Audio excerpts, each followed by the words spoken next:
मस्जिद का मसला हमारे सामने, अजान का मसला हमारे सामने, शादी का मसला हमारे सामने, निकाह तलाक का मसला हमारे सामने। ये सारे मसाइल आज हमारी निगाहों के सामने हैं, हम इस पर कोई बात नहीं कर पा रहे हैं। आपको मालूम है, एक कुत्ता भी मर जाए तो आज नेता उसके लिए भी अफसोस जताते हैं। लेकिन इसी मुल्क में मेरे नबी की शान में गुस्ताखी हुई, इसी मुल्क में मेरे नबी की अजमत पर कई साल से लगातार कुत्ते भौंक रहे हैं, मगर कोई एक जुमला बोलने वाला नहीं है कि पैगंबर आजम की शान में गुस्ताखी नहीं होना चाहिए। याद रखिएगा, हमने अपनी कौम के जवानों को मोहब्बत और अमन की रस्सी में बांध के रखा है, वरना भौंकने वालों कुत्तों की इतनी औकात नहीं है जो मेरे नबी की शान में गुस्ताखी कर सके। हुजूर के गुलामों ने हर जमाने में ये नारा लगाया कि मोहम्मद से वफा, तू न तो हम तेरे हैं, ये जहां चीज है क्या लाहो कलम तेरे। हमने हर जमाने में दुश्मनों की आंखों में आंखें डाल के कहा, जो जान मांगोगे जान देंगे, जो माल मांगोगे माल देंगे, मगर ये हमसे कभी ना होगा नबी का जाहो जलाल देंगे। लेकिन आज हैरानी की बात यह है, हर मौजू पर बात हो रही है इस मुल्क में। बात नहीं है तो नामूस रिसालत पर, बात नहीं है तो हुजूर की इज्जत पर, बात नहीं है तो आज अजान के मसले पर, बात नहीं है तो आज मॉब लिंचिंग पर। देख लीजिए, आज मुल्क के कोने कोने में मॉब लिंचिंग हो रही है। कितने लोग मार दिए गए, कोई बोला, कोई बयान आया, किसी ने अफसोस जाहिर किया? पहलू खान के साथ मॉब लिंचिंग हुई, कोई बयान आया? हाफिज जुनैद के साथ ट्रेन में मॉब लिंचिंग हुई, किसी ने अफसोस जाहिर किया? नजीब को दिल्ली की सरजमीन से गायब कर दिया गया, है कोई बोलने वाला? जम्मू कश्मीर की 8 साल की बच्ची के साथ गैंग रेप किया गया, है कोई बोलने वाला? मौजूदा दौर में अलीगढ़ की सरजमीन पर 3 लोगों के साथ मॉब लिंचिंग की गई, है कोई बोलने वाला? मेरे अजीजों, जो लोग आज मौजूदा मुल्क की सियासत को नाजायज और हराम समझकर नजरअंदाज कर रहे हैं, इसी बुनियाद पर आज कौम मुस्लिम की कहीं कोई सुनने वाला नहीं है, कहीं कोई आवाज बुलंद करने वाला नहीं है। याद रखिएगा, आप अपना वजूद दूसरे नंबर का शहरी मत बनाइए। आपने नारा क्या लगाया? हम इस मुल्क के वफादार भी हैं, जिम्मेदार भी हैं। एक चीज भूल गए आप, आज की तारीख में नारा ये लगाइए, जिम्मेदार भी हैं, वफादार भी हैं और बराबर के हिस्सेदार भी हैं, बराबर के हिस्सेदार भी हैं। क्यों? जब पड़ा वक्त चमन पे तो लहू हमने दिया। आज कहते हो कि गुलशन में तेरा काम नहीं, अरे हम भी तामीर वतन में हैं, बराबर के शरीक दरो दीवार अगर तुम हो तो बुनियाद हैं हम। हिंद को नाज है जिस पर वो निशानी हम हैं, ताज और लाल किले के यहाँ बानी हम हैं। न घबराओ मुसलमानों, खुदा की शान बाकी है, अभी इस्लाम जिंदा है, अभी कुरान बाकी है। ये दुश्मन क्या समझते हैं जो अपने दिल में हंसते हैं, अभी तो करबला का आखिरी मैदान बाकी है। कलमा पढ़ने वाले मुसलमान किसी भी दौर में इतने कमजोर नहीं थे जितना कमजोर आज कौम मुस्लिम ने अपने आप को समझ लिया है। हालात कैसे हैं? हमारी निगाहों के सामने हैं।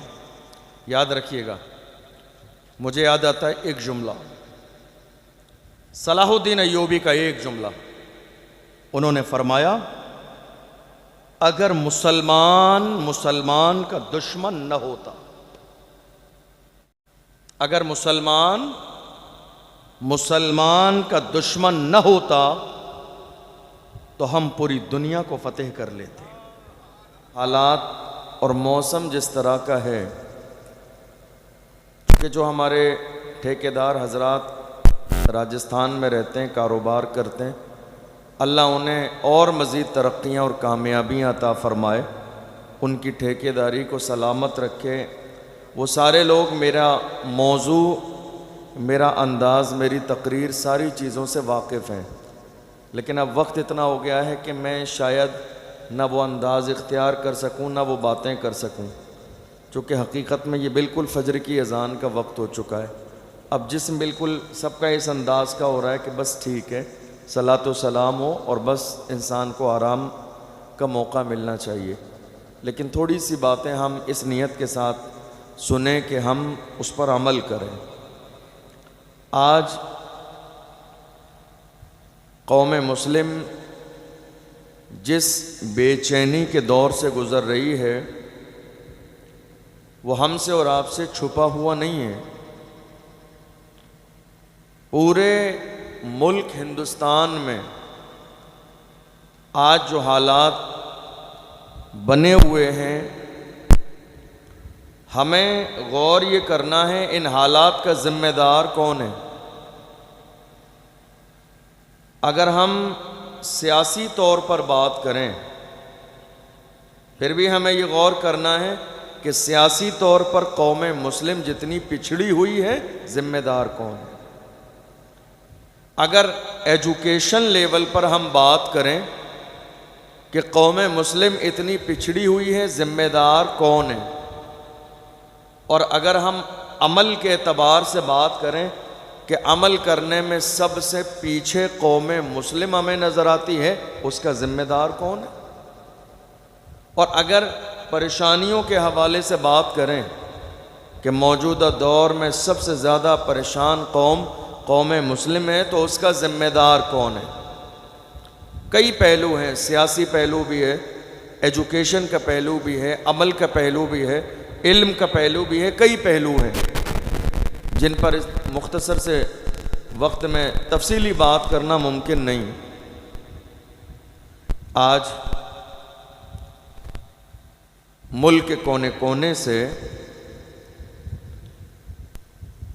बौछार है सवालात की इस्लाम और मुसलमानों पर। टारगेट पर सिर्फ आपको मालूम है कौन है, इस्लाम और मुसलमान। टारगेट पर कौन है, इस्लाम। आप बोलिए मेरे साथ। अब ये रात का ऐसा वक्त हो गया कि आप चुपचाप बैठे रहेंगे तो सो जाएंगे, तो मेरे साथ बोलते भी रहिए। टारगेट पर कौन है, इस्लाम और मुसलमान। ये बात अपनी जगह है कि लोग टारगेट कर रहे हैं और हर ज़माने में इस्लाम को टारगेट किया गया। और सच्ची बात यह है, इस्लाम की फितरत में कुदरत ने लचक दी है, तुम जितना दबाओगे उतना ही वो उभरेगा। इस्लाम को हर ज़माने में दबाने की कोशिश की गई, मगर हुजूर के ग़ुलामों ने क्या कहा, फानूस बन के जिसकी हिफाजत हवा करे, वो शम्मा क्या बुझे जिसे रोशन खुदा करे। दुनिया ने हर ज़माने में कोशिश की इस्लाम और मुसलमानों को मिटाने की, मगर ना इस्लाम मिटा, ना कुरान मिटा, ना कौम मुस्लिम मिटी। आज इस्लाम भी सलामत है, कुरान भी सलामत है, कलमा पढ़ने वाले मुसलमान भी सलामत है और इंशाअल्लाह हमेशा रहेंगे। और अल्लाह ने कौम मुस्लिम को इतना पावरफुल बनाया है कि जब तक हम हैं तभी तक दुनिया है। जब तक कलमा पढ़ने वाले मुसलमान हैं तभी तक दुनिया है। जिस दिन हम नहीं होंगे ये दुनिया नहीं होगी, उसी दिन क़यामत आ जाएगी। वो आखिरी दिन होगा जब कलमा पढ़ने वाले बाकी नहीं रहेंगे। आज हिंदुस्तान की सरजमीन पर कौम मुस्लिम पर इतना जुल्म हो रहा है, अंग्रेज़ों के ज़माने में भी इतना जुल्म नहीं हुआ था जितना जुल्म आज के ज़माने में हो रहा है। लेकिन ज़िम्मेदार कौन है इस जुल्म का? खुद कौम मुस्लिम। आपको मालूम है ऐसी कौन सी बुराई है जो आज हमारे यहाँ मौजूद नहीं है? गीबत हमारे यहाँ, हसद हमारे यहाँ, साजिश हमारे यहाँ, धोखा हमारे यहाँ, एक दूसरे की टांग खींचना हमारे यहाँ, हत्ता के अपनी कौम की दलाली करना, मुखबरी करना हमारे यहाँ। ऐसे लोग हैं या नहीं है? आपकी नजर में हैं ऐसे लोग जो अपनी ही कौम की दलाली कर रहे हैं, जो अपनी ही कौम की मुखबरी कर रहे हैं? और जानते हो वो क्यों कर रहे हैं? वो ये सोच रहे हैं जब परेशानी का वक्त आएगा तो मुझे छोड़ दिया जाएगा। लेकिन सच्ची बात यह है, दुनिया ये समझ गई है जो अपनी कौम का ना हुआ वो हमारा कैसे हो सकता है, जो अपने लोगों का नहीं हुआ वो हमारा कैसे हो सकता है। डॉक्टर राहत इंदौरी ने कहा था, लगेगी आग तो आएंगे घर कई जद में, यहां पे सिर्फ हमारा मकान थोड़ी है। जो आज साहिबे मसनद हैं कल नहीं होंगे, किराएदार हैं जाती मकान थोड़ी है। सभी का खून है शामिल यहां की मिट्टी में, किसी के बाप का हिंदुस्तान थोड़ी है। सभी का खून है शामिल यहां की मिट्टी में, किसी के बाप का हिंदुस्तान थोड़ी है। हम तो आज भी बड़े फख्र के साथ कहते हैं, कुर्सी पर कोई भी बैठे राजा तो मेरा ख्वाजा है। हम आज भी बड़ी मोहब्बत और अकीदत के साथ कहते हैं। लेकिन याद रखिएगा, जिस दौर में आप जिंदगी गुजार रहे हैं, दौर के हिसाब से आपको चलना पड़ेगा। एक दौर आया जब ये मुल्क आजाद हुआ हिंदुस्तान,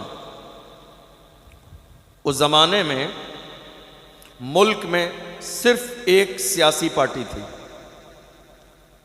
पूरे मुल्क के लोगों ने उसे मान लिया। लेकिन बहुत जल्द लोगों को यह बात समझ में आ गई कि हिस्सेदारी नहीं मिलेगी, सिर्फ ताबेदारी रहेगी, और लोग अलग होते गए। नौबत यहां तक आई कि आज हिंदुस्तान की सरजमीन पर आप देख लीजिए, अलग अलग बाज़ाब्ता पार्टियां बनी हुई हैं। हर एक की अपनी आवाज़ है, हर एक का अपना बैनर है, हर एक का अपना झंडा है, हर एक का अपना सिस्टम है, हर एक का अपना निज़ाम है, हर एक की अपनी आवाज़ है, हर एक का अपना नेता है, हर एक का अपना लीडर है, हर एक की अपनी सियासी क़यादत है, हर एक की अपनी आवाज़ है, सिवाय इस मुल्क में कौम मुस्लिम के, सिवाय कौम मुस्लिम के। मेरी बात समझ आ रही है आपको? मैं आपके सर से ऊपर गुजरने वाली गुफ्तगू तो नहीं कर रहा हूं। इससे और आसान गुफ्तगू करूं कोई और मौजू पर, अगर आपको यह ना समझ आ रही हो तो। आज पूरे मुल्क में हमारी आवाज कहां है, हमारा नेता कहां है, हमारी लीडरशिप कहां है, हमारी क़यादत कहां है? आज अफसोसनाक सूरत हाल मौजूदा दौर में यही है कि कौम मुस्लिम ने आज़ादी के बाद से लेकर आज तक इन 75 सालों में गैरों की दरी बिछाने का काम किया। गैरों के फ्लैक्स लगाए, गैरों के नारे लगाए, गैरों के स्टेज लगाए और नीचे बैठकर तालियां बजाई गलत बात सुनने के बाद। आला हजरत के पीर खाने से सैयदुल उलमा ने फरमाया, ए मुसलमानों याद रखो, किसी की जय बेजय हम क्यों पुकारें, क्या गरज हमको, हमें काफी है सैयद अपना नारा या रसूल अल्लाह। हम किसी की जय बेजय के नारे क्यों लगाएं, अल्लाह ने हमें मदीने वाले मुस्तफ़ा का गुलाम बनाया है। आज हम क्या कर रहे हैं, हमारी आवाज कहां है? आपको मालूम है, सियासत मुसलमानों में आज की तारीख में लोग समझते हैं सियासत करना हराम है, लोग नाजायज समझते हैं सियासत को, बुरा समझते हैं। हत्ता के कौम मुस्लिम के जहन की पस्ती का आलम यह है कि अगर कोई आलिम, मस्जिद का इमाम, मस्जिद में जुमे के दिन मौजूदा हालात पर या सियासत पर बात करे तो या तो मस्जिद की कमेटी उन्हें मस्जिद से बाहर निकाल देगी या कहेगी नहीं साहब सियासत की बात मस्जिद में नहीं होना चाहिए। आप सियासत को नाजायज और हराम समझते हैं।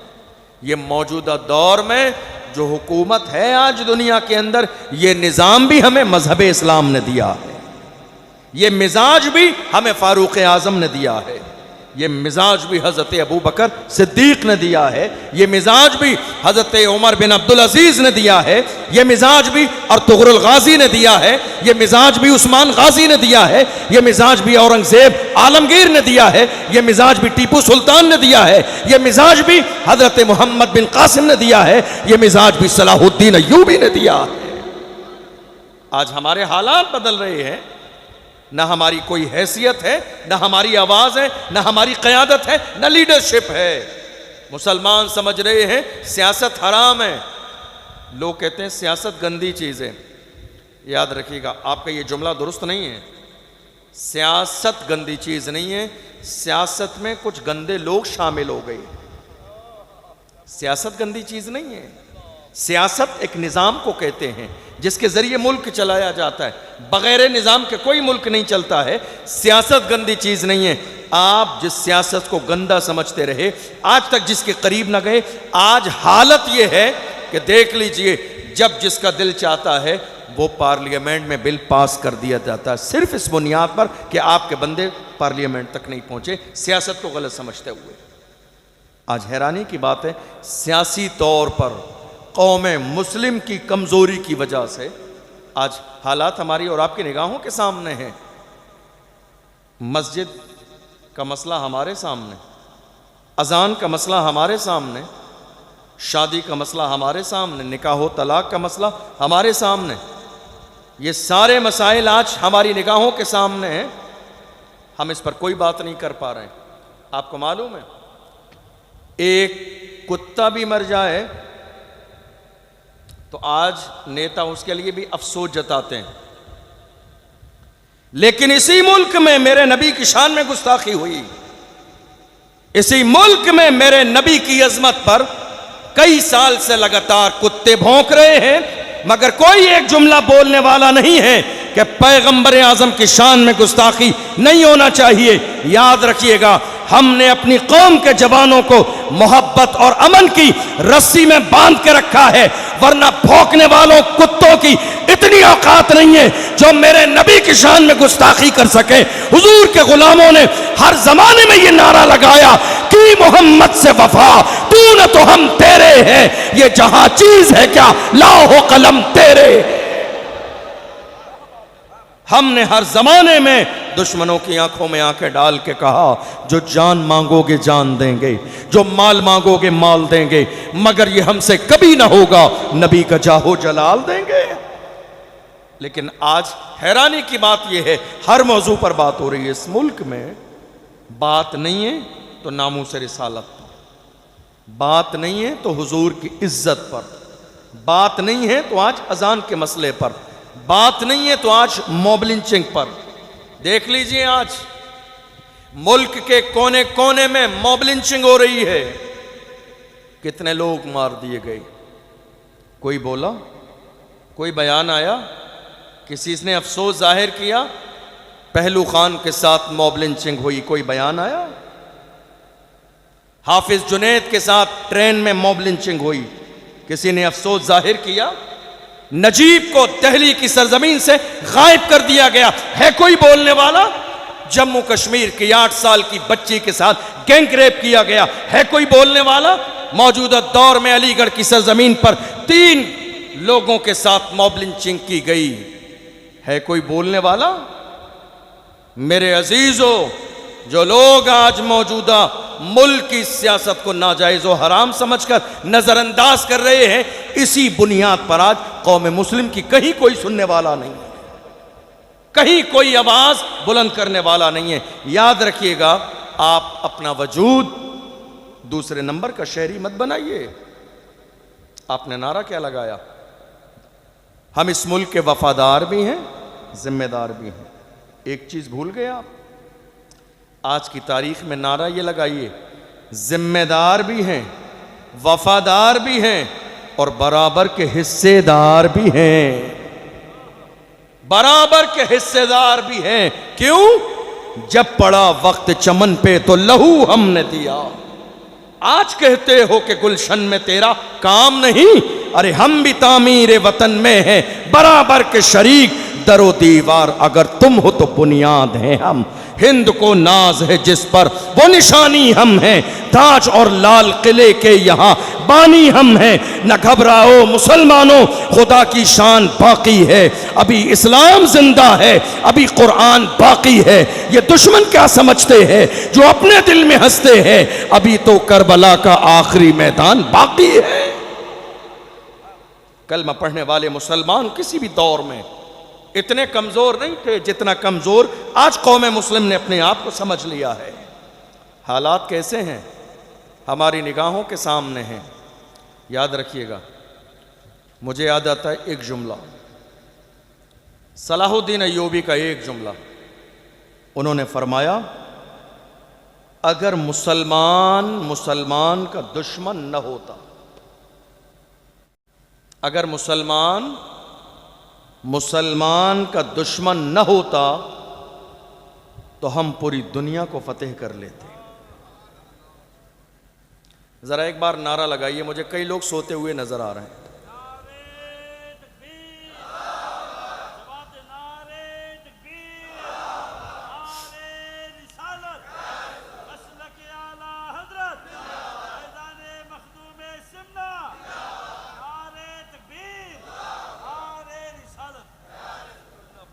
सो रहे हैं आप लोग, नजर आ रहे हैं कई लोग सोते हुए। सो रहे हैं आप, सलाम पढ़ लें, सलाम पढ़ लें। जाग रहे हैं आप, मेरी बात समझ आ रही है आपको? आप बोर तो नहीं हो रहे? ये सब बातें समझ आ रही हैं या मौजू चेंज करूं? आज हालात हमारी निगाहों के सामने हैं, जो कुछ हो रहा है हमारी निगाहों के सामने है। आपको मालूम है भैया, अब बयान भी शुरू कराया, चलना फिरना भी शुरू कर दिया, शीरनी भी लाने लगे। मुझे आप इशारा दे रहे हैं बस ख़त्म करने का कि साहब शीरनी आ गई, तो या तो बैठ जाइए, फिर आप इज्जत के साथ बैठ जाइए, बैठ जाइए भाई, थोड़ी देर बैठ जाइए भाई। पहलगाम कश्मीर की सरजमीन पर अटैक हुआ, लोग मारे गए। जो कुछ हुआ बहुत अफसोसनाक है, मगर याद रखिए, मुसलमानों ने जो कुछ पहलगाम में हुआ उसकी हिमायत नहीं की, बल्कि सबसे ज्यादा निंदा करने वाले मुसलमान हैं, अफसोस करने वाले मुसलमान हैं। बल्कि नमाज जुमा के बाद पूरे मुल्क हिंदुस्तान के हमारे उलमा मस्जिदों से बाहर निकले और कंडेम किया। उन्होंने कहा नहीं, पहलगाम में जो हुआ किसी भी कीमत पर उसको बर्दाश्त नहीं किया जा सकता। लेकिन आप जानते हैं, कुछ लोगों ने इस वाकई की बुनियाद पर इस्लाम और मुसलमानों को क्या क्या न कहा। पहलगाम की सरजमीन पर पूछा गया मारने से पहले, धर्म क्या है? जिसने कहा मुसलमान नहीं, उसको मार दिया गया। दुनिया ने कहा कि देखो साहब, ये मुसलमानों ने किया। नहीं, ये जो धर्म पूछकर मारा गया है ना, ये उन दहशतगर्दों ही का काम है जो मुल्क हिंदुस्तान में हिंदू और मुसलमान में नफरत का जहर घोलने का काम करते हैं, ताकि नफरत का माहौल पैदा हो जाए कि हिंदू और मुसलमान का माहौल है। वरना गंगा जमनी तहजीब आज तक ये बता रही है कि इस मुल्क में, इस जमहूरी लोकतंत्र मुल्क में हिंदू भी रहते हैं, मुसलमान भी रहते हैं, सिख भी रहते हैं, ईसाई भी रहते हैं। चूंकि इस मुल्क को आज़ाद कराने वाले एक तरफ राम प्रसाद बिस्मिल थे, तो दूसरी तरफ अल्लामा फजल हक खैराबादी थे। एक तरफ पर अगर भगत सिंह थे तो दूसरी तरफ सैयद किफायत अली काफी थे। एक तरफ जनरल अरोड़ा थे तो दूसरी तरफ अब्दुल हमीद थे। एक तरफ अगर बाज़ाब्ता चंद्रशेखर आजाद ने मुहिम चलाई थी तो एक तरफ अशफाकुल्ला खान ने दुनिया की आंखों में आंखें डाल के कहा था, सरफरोशी की तमन्ना अब हमारे दिल में है, देखना है जोर कितना बाजुए कातिल में है, वक्त आने पर बता देंगे तुझे ये आसमां, हम अभी से क्या बताएं क्या हमारे दिल में है।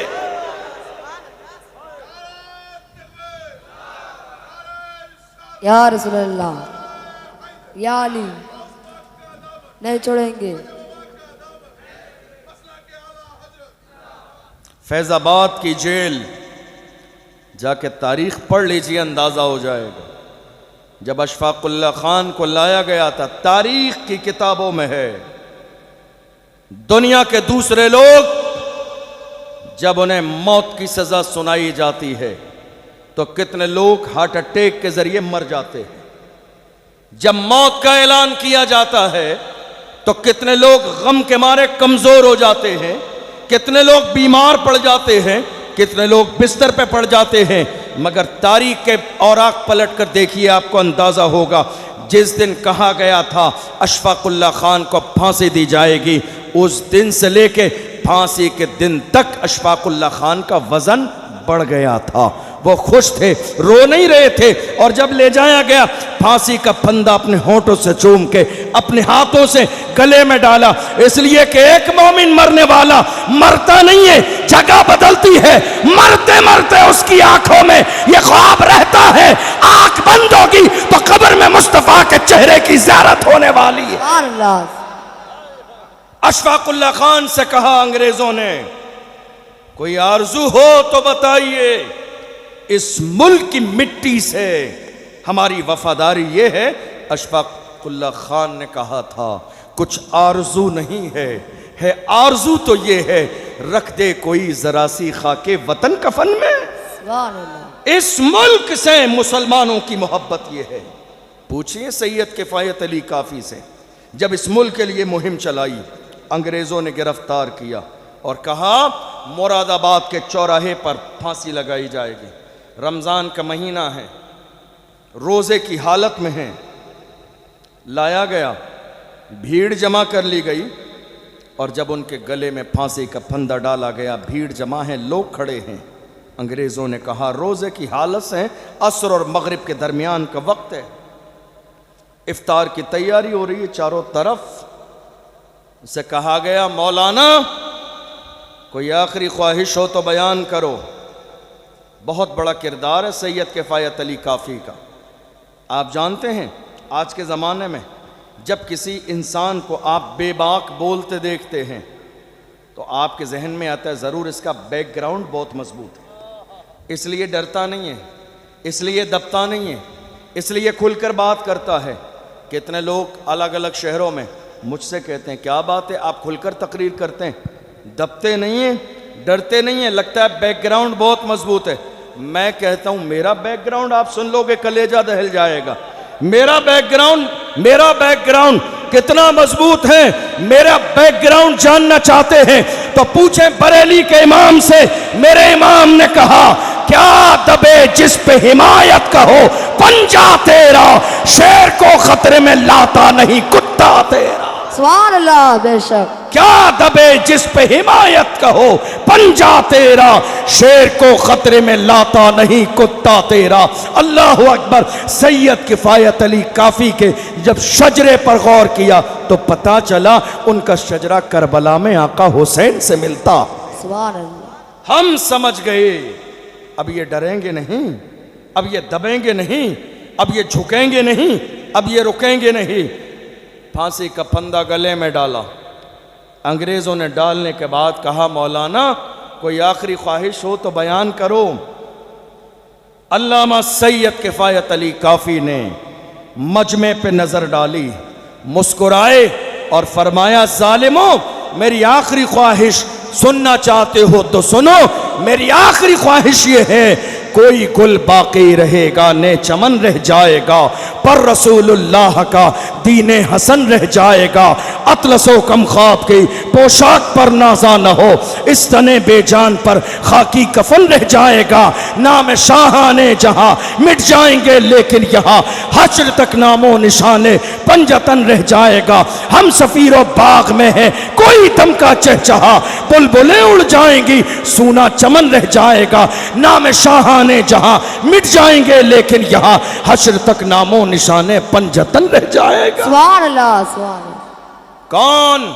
मुसलमान इस मुल्क हिंदुस्तान की सरजमीन पर किराएदार नहीं है, जिम्मेदार भी हैं, वफादार भी हैं और बराबर के हिस्सेदार भी हैं। लेकिन हमने इस बारे में कभी सोचा नहीं, कभी गौर नहीं किया, कभी हमने ये नारा नहीं लगाया।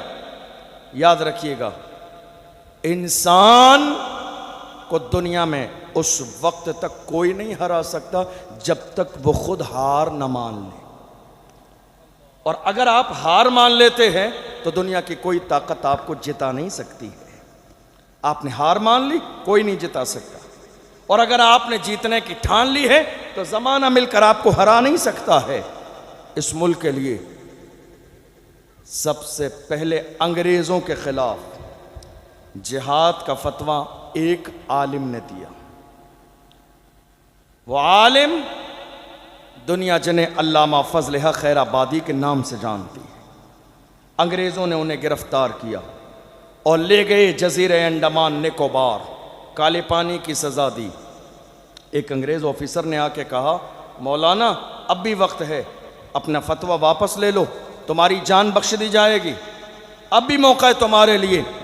अल्लामा फजल हक खैराबादी ने उस अंग्रेज़ के चेहरे पर थूक दिया था और कहा था, जालिम, हम मुस्तफ़ा के ग़ुलाम हैं, हमारे कलम से जो फतवा निकलता है हुकूमतें बदल जाती हैं, फतवे नहीं बदलते हैं। ये तेवर किसी और के नहीं थे, मोहम्मद अरबी के ग़ुलामों के थे। कहाँ हैं आज मुसलमान, कहाँ हैं हुजूर के दीवाने, कहाँ हैं नाम मोहम्मद पे मरने और मिटने का जज्बा रखने वाले। याद रखिएगा, दुनिया की हर कौम के जवान उस कौम का सबसे कीमती सरमाया होते हैं। हमारे जवान कहाँ हैं, कहाँ हैं हमारे जवान? आपको जानकर बड़ी हैरत होगी, हमारे 17 साल के जवान आज शराब पी रहे, 18 साल के जवान हमारे सट्टा लगा रहे, 19-20 साल के जवान हमारे ज़िना की दहलीज पर कदम रख चुके हैं। जिस कौम के जवानों की वजह से कौमें जिंदा और ताबिंदा रहती हैं, कहाँ हैं हमारे जवान? गुनाहों की दहलीज पर कदम रखे हुए, ज़िना, शराब, जुआ, नशा, सट्टा। फिर आप कहते हैं हालात क्यों नहीं बदल रहे, हमारी कंडीशन बेहतर क्यों नहीं हो रही है? याद रखिएगा, ये जो नशा आप कर रहे हैं, आज नहीं तो कल ये नशा आपको दरवाजे पर पहुंचा देगा बर्बादी के। ये जो आपने ज़िना की दहलीज पर कदम रख दिया, आज नहीं तो कल बर्बादी से कोई नहीं बचा सकता आपको। ये जो सूद और सट्टे का कारोबार, ताश के पत्ते आपके हाथ में है, आज नहीं तो कल ये आपको बर्बादी की तरफ ले जाएंगे। आपने ये सोचा है दुनिया की कोई कौम आज तक इन गुनाहों में मुलव्विस होकर बची नहीं है? हमारे जवानों कि सुबह शाम देख लीजिए आप, हर कौम अपने जवानों पे फख्र करती है, सीना चौड़ा करती है। हमारे पास ऐसे जवान हैं, हमारे पास एक जवान दुनिया जिसे मोहम्मद बिन कासिम के नाम से जानती है। कौन? मोहम्मद बिन कासिम, जिसने 17 साल की उम्र में सिंध और हिंद पर इस्लाम का झंडा लहराया था। मोहम्मद बिन कासिम आज हमारे 17 साल के जवान का रात के 3-3 बजे तक हमारी कौम के जवानों के हाथ में मोबाइल फोन है। क्या कर रहे हैं? फिल्में, ड्रामे, नाच गाने, शोर शराबे, हंगामे। ऐ मेरी कौम के गैरतमंद जवानों, तुम चाहते हो कि कौम में तब्दीली आ जाए, हालात बेहतर हो जाएं, तो पहले अपनी तन्हाई को पाक करो। मेरे नबी ने यही तो फरमाया, जिसकी तन्हाई पाक हो गई है उसकी दुनिया भी बेहतर हो गई, आखिरत भी बेहतर हो गई। हमारे जवान आज क्या कर रहे हैं? कहाँ हैं जवान? अल्लाह अकबर। हैरानी की बात है, आपने देखा, हम ऐलान कर रहे हैं हम मस्जिद अक्सा के साथ हैं, जुमले बहुत अच्छे हैं, बात बहुत अच्छी है, लेकिन मैं आपसे पूछूं, आप मस्जिद अक्सा के साथ हैं? आप कहेंगे हाँ मैं हूं। मुझे बताइए, जिस कौम का जवान एक वक्त की नमाज ना पढ़े वो मस्जिद अक्सा के साथ कैसे हो सकता है? तुमने देखा नहीं मस्जिद अक्सा में नमाज पढ़ने वाले जवान कैसे थे, मस्जिदों पे बम गिरा दिए गए, मलबे का ढेर पड़ा है, फिर भी एक भी सजदा कज़ा नहीं है।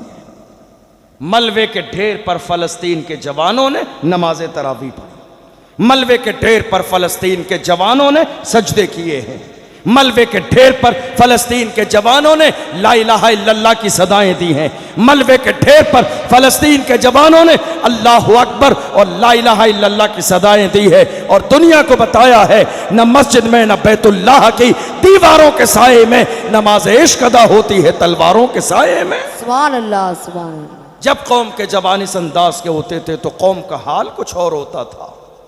आज हैरानी की बात यह है, दुनिया के लिए कौम के लिए कुछ करना तो बहुत बड़ी बात है, अगर आज हमारे जवान अपने माँ बाप के लिए कुछ कर लें तो ये बहुत बड़ी बात है। मैं आपको बताऊं एक एतराज़ हर ज़माने में इस्लाम पर किया गया, ज़रा तवज्जो से सुनिएगा, वक्त बहुत ज़्यादा नहीं है, चंद बातें बता के अपनी बात मुकम्मल करूं। एक एतराज़, सिर्फ एक बात बताऊं आपको, ये बात मुकम्मल और इंशाअल्लाह सलातो सलाम। एक एतराज़, वो एतराज़ क्या है? इस्लाम औरतों को इज्जत नहीं देता है। ये एतराज़ हर ज़माने में किया गया और आज भी किया जा रहा है। इस्लाम औरतों को इज्जत नहीं देता है। अब आप ज़रा सा इसके बारे में गौर कीजिए। एक औरत की ज़िंदगी में कितने मरहले होते हैं?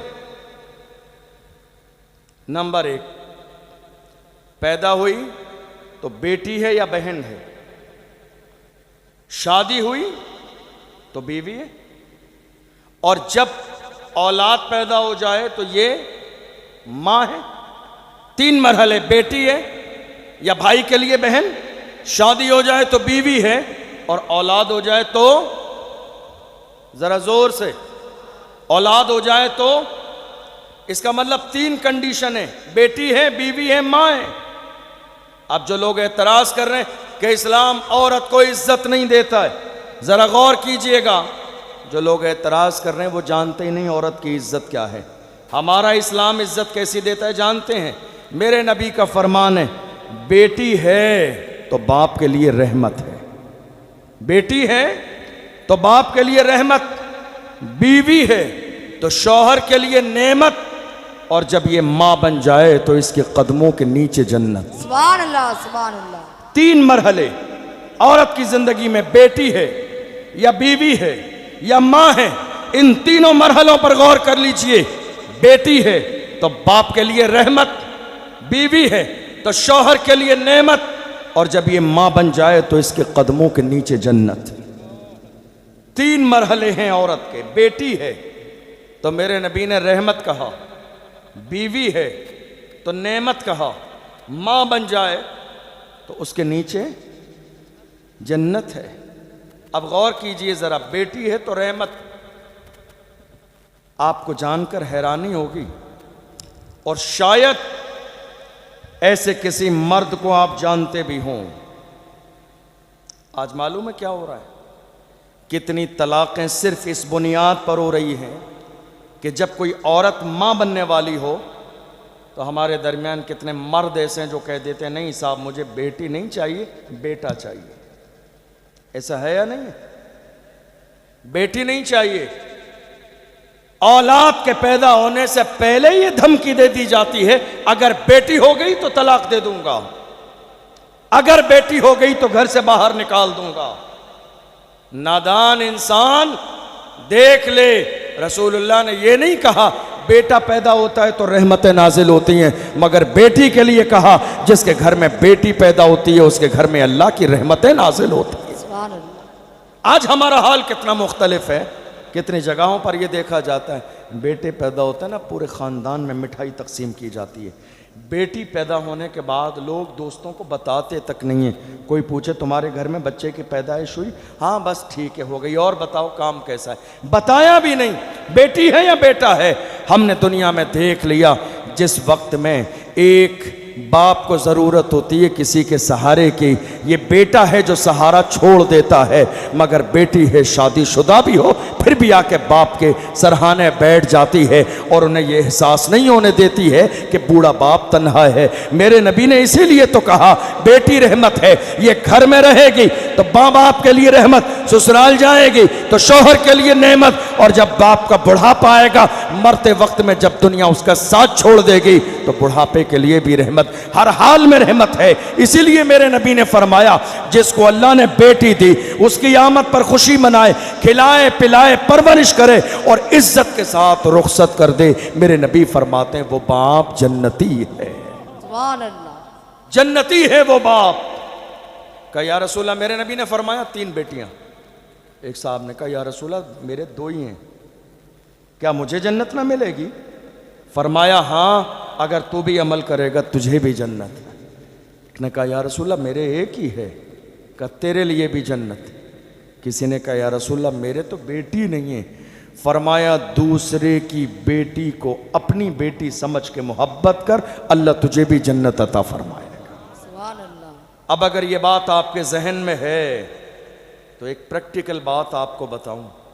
आज हमारे समाज में, खानदान में मुसलमानों की, हमारी माँ और बहनों की दुश्मनियों का लेवल इतना बढ़ गया है कि हमारे पड़ोसी से जरा सी 4 बातों में अनबन है। हमारे पड़ोसी के घर अगर जवान बेटी है, कोई उसका रिश्ता लेकर आ जाए और अगर वो रिश्तेदार किसी अंदाज में हमें एक लम्हे के लिए मिल जाए तो हम क्या कहते हैं, तुम जिस लड़की का रिश्ता लेकर आए हो क्या तुमने इसके बारे में तहकीक भी कर ली है, पता भी कर लिया है, या बस अचानक रिश्ता लेकर आ गए? अब ये ऐसे ही हो गया, ठहरे हुए पानी में आपने कंकरी मार दी, अब वो लाश तक हिल जाएगा। कहा ऐसा क्यों कहते हो, लड़की अच्छी नहीं है? कहता नहीं साहब, अब हम तो पड़ोसी अपनी ज़बान से नहीं कह सकते, तुम फिर भी पता कर लो। मुझे बताइए ऐसा है या नहीं हमारे समाज में? गौर कीजिए, अल्लाह के नबी फरमा रहे हैं जो दूसरे की बेटी को अपनी बेटी समझ के मोहब्बत करेगा उसके लिए भी जन्नत है। मगर हाल देखो आज कौम मुस्लिम का कि दूसरे गरीब की बेटी की अगर रुखसती की बात आती है तो आज हमारे अपने लोग एक होने वाले रिश्ते को खराब करा देते हैं। नहीं मेरे अजीजों, बेटियों की इज्जत करो, इस्लाम बेटियों की इज्जत की बात करता है। हम ये देख रहे हैं आज बेटियां हमारी 35, 40 साल की हो रही है, कोई दरवाजे पर रिश्ता लाने वाला नहीं है। क्यों? हमारी कौम के जवानों को मालदारी का शॉर्टकट चाहिए, मालदार ससुराल के जरिए सबको चाहिए जहेज की लंबी फहरिस्त तैयार करके भेज दी। हमारे दिल में ये तमन्ना है, याद रखिएगा अल्लाह ने तुम्हें चूड़ियां अता नहीं फरमाई, तुम्हें मर्द बनाया है। फ्रिज लाना तुम्हारी जिम्मेदारी है, उस बेटी की नहीं है। घर का इंतजाम करना तुम्हारी जिम्मेदारी है, उस बेटी की नहीं है। घर के सारे इंतजामात करना मर्द की जिम्मेदारी है, उस बेटी की जिम्मेदारी नहीं है। अल्लाह का कुरान कहता है अर्रिजालु कव्वामून अलन निसा, अल्लाह ने मर्द को हाकिम बनाया है औरत के ऊपर कि वो जिंदगी के सारे मराहिल औरत के साथ तय करेगा। खिलाना पिलाना बीमारी तमाम तर जिम्मेदारी मर्द की है, इसलिए मुतालबा औरत से न किया जाए। आपको हैरानी होगी ये सुनकर, अभी 3-4 साल के ज़माने में हमारी कई लाख बेटियां मुर्तद हो गईं। मुर्तद जानते हैं आप? हमारी कई लाख बेटियां इस्लाम छोड़कर चली गईं। कई लाख बेटियों ने इस्लाम छोड़ दिया। पूरे मुल्क को यह बात मालूम है, आप रिपोर्ट पढ़ लीजिए, पूरा सर्वे देख लीजिए, बाज़ाब्ता गूगल पे जाके सर्च कर लीजिए, पूरे मुल्क की डिटेल आ जाएगी। लाखों बेटियां हमारी 2-3 साल के अंदर मुर्तद हो गईं। आप जानते हैं कितनी ही बेटियों से इंटरव्यू लिया गया, कहा तुम्हारे इस्लाम छोड़ने की वजह क्या है? का बात यह है कि मेरा बूढ़ा बाप गरीब रक्षा चलाने वाला था, मेरी उम्र 35 साल की हो गई, लेकिन मेरी गरीबी की वजह से कोई मुसलमान मेरे दरवाजे पर रिश्ता लेके नहीं आया। अफसोस करो मुसलमानों, अफसोस करो। इसलिए मैंने जब कोई मेरे समाज में से, कौम मुस्लिम में से मेरे दरवाजे पर रिश्ता करने के लिए नहीं आया तो मैंने जाके किसी गैर से शादी कर ली। गौर कीजिए नुकसान कितना बड़ा है। आप क्या समझ रहे हैं जहेज मिल जाएगा आपके दिन बेहतर हो जाएंगे? जिंदगी बेहतर हो जाएगी। याद रखिएगा, किसी के यहाँ से जहेज मिलने से हालात नहीं बदलते हैं, रिस्क देने वाली मेरे रब की ज़ात है। जब वो रिस्क देने पे आता है तो दुनिया की कोई ताकत ऐसी नहीं है जो इंसान को परेशान कर सके। किसी की ज़िंदगी जहेज से नहीं गुजरी है। इसलिए आज इस अजीम शान जलसे से ये पैगाम लेकर जाइए जवानों कि हम निकाह मस्जिद में करेंगे और शादी बगैर जहेज के करेंगे। निकाह कहाँ करेंगे? मस्जिद में, और शादी बगैर जहेज के। कैसी शादी? जैसी शादी रसूलुल्लाह ने अपनी बेटी खातून जन्नत की है। सुभान अल्लाह। क्या आपको मौला अली की शादी पसंद नहीं है? क्या खातून जन्नत की शादी पसंद नहीं है? इतनी अजीम शादी जिसमें रसूलुल्लाह ने निकाह पढ़ाया, वो मेरे रसूल की बेटी की शादी है। मेरे अजीज़ों, हालात बदलिए। आज एक दौर वो था जब मेरे नबी ने कहा था, ए लोगों, निकाह को सस्ता करो ताकि जिना मुश्किल हो जाए। आज उल्टा हो गया, निकाह महंगा हो गया और जिना बिल्कुल आम है। ऐसा है या नहीं? कौन कौन है मेरी बात से एग्री बताइए? ऐसा है या नहीं? आज के ज़माने में निकाह महंगा हो गया और जिना बिल्कुल आम है। ये तबाही आज दरवाजे दरवाजे पहुंच रही है। ये शादियां इतनी लेट क्यों की जा रही हैं? सिर्फ जहेज के लिए, खाने के लिए, रस्म व रिवाज के लिए।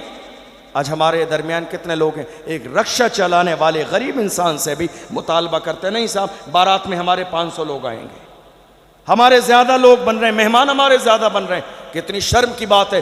तुम्हारे मेहमान है तो तुम अपने दरवाजे पे वलीमे में खाना खिलाओ। ये लड़की वालों की जिम्मेदारी नहीं है कि उसके दरवाजे पे 500 लोगों को लेके पहुंचोगे। मेरे नबी ने फरमाया, निकाह सस्ता करो, निकाह सस्ता करो ताकि जिना का दरवाजा बंद हो जाए। किसी गरीब की बेटी अपने घर बैठी न रह जाए, बल्कि हर बेटी को ससुराल में वो इज्जत, वो मान सम्मान मिले जो हर एक बेटी का हक है। आज क्या हो रहा है? आज हालात हमारी निगाहों के सामने। मेरे अजीजों, मैं अर्ज कर रहा था, आज जब हमारी बेटियां पैदा होती हैं, जब एक औरत हामिला होती है, तो कितने जालिम शोहर आज की तारीख में से कह देते, नहीं साहब मुझे बेटा चाहिए। खुदा के लिए 2025 चल रहा है, अब तो जहालत से बाहर आइए। आपको बेटा चाहिए तो ये किससे मांग रहे हैं? बेटा बीवी से। ये बेबी बेटा नहीं देगी, बेटा देने वाली मेरे रब की जात है। मां के पेट में बेटी और बेटी की शक्ल बनाने वाली जात मेरे रब की है। मां एक जरिया है, बाप एक जरिया है। अल्लाह का कुरान कहता है, हुवल्लज़ी खलक़कुम, वही है जिसने तुम्हें पैदा किया, सुम्मा सव्वरनाकुम, वही है जो सूरतें बनाने वाली जात है। तो सूरत तो पेट में वो बनाता है। बेटा पैदा होगा या बेटी पैदा होगी, इसका ताल्लुक उस औरत से नहीं है जिसको तुम तलाक दे रहे हो, जिसको तुम घर से बाहर निकाल रहे हो, जिसको तुमने 4 साल से मायके में बिठा दिया, जिस गरीब की बेटी पर जुल्म करते जा रहे हो। याद रखिए, इस्लाम का मिजाज ये है, कमा तदीन तुदान, तुम जैसा करोगे वैसा ही तुम्हारे साथ किया जाएगा। सुभान अल्लाह। इस्लाम जुल्म की इजाजत नहीं देता है। इस्लाम में किसी भी कीमत पर जुल्म को गवारा नहीं किया गया। आज हमारे यहाँ हो यही रहा है। और अगर यही बेटी बहन हो, क्या हो? भाई साहब को जगा दीजिए। यही बेटी अगर बहन बन जाए, मैं समझ रहा हूं बहुत सारे लोग सो रहे हैं, मैं बात मुकम्मल कर रहा हूं। यही बेटी बहन बन जाए, मैं आपको एक छोटी सी बात बताऊं। आपकी तवज्जो है? तवज्जो है आपकी? एक शख्स ने आके कहा रमज़ान के महीने में, कहा हज़रत अल्लाह ने मुझे बड़ी मालो दौलत से नवाजा है, मेरी बहन है, गरीब है, परेशान है, रमज़ान का महीना है, रमज़ान के इस मुबारक महीने में मेरी बहन की गरीबी की हालत यह है कि ना उसके यहाँ सहरी है ना इफ्तार है। इतनी गरीबी है उसके यहाँ, इतनी परेशान है। अल्लाह ने मुझे करोड़पति बनाया है। तो हज़रत मसला ये बताइए, क्या मैं अपनी बहन को ज़कात दे सकता हूँ? सवाल समझ आया आप सबको? क्या मैं मालदार हूँ, बहन गरीब है, ससुराल में फाक़े उनस के घर रमज़ान में सहरी और इफ्तार का भी इंतज़ाम नहीं, क्या मैं अपनी बहन को ज़कात दे सकता हूँ? हमने जब मसला बताया तो कहा जालिम इंसान, बहन को ज़कात नहीं, जो प्रॉपर्टी में हिस्सा है वो दे दे, ज़कात देने की नौबत ही नहीं आएगी। जो विरासत में हिस्सा है बहन का वो आप दे दीजिए, ज़कात देने की नौबत ही नहीं आएगी। क्या आज हमारे यहां बहनों को हिस्सा दिया जा रहा है? नहीं। आज कौम मुस्लिम ने मिजाज ये बना लिया, अगर कोई बहन मांग ले तो भाई उससे जिंदगी और मौत का रिश्ता खत्म कर देते हैं।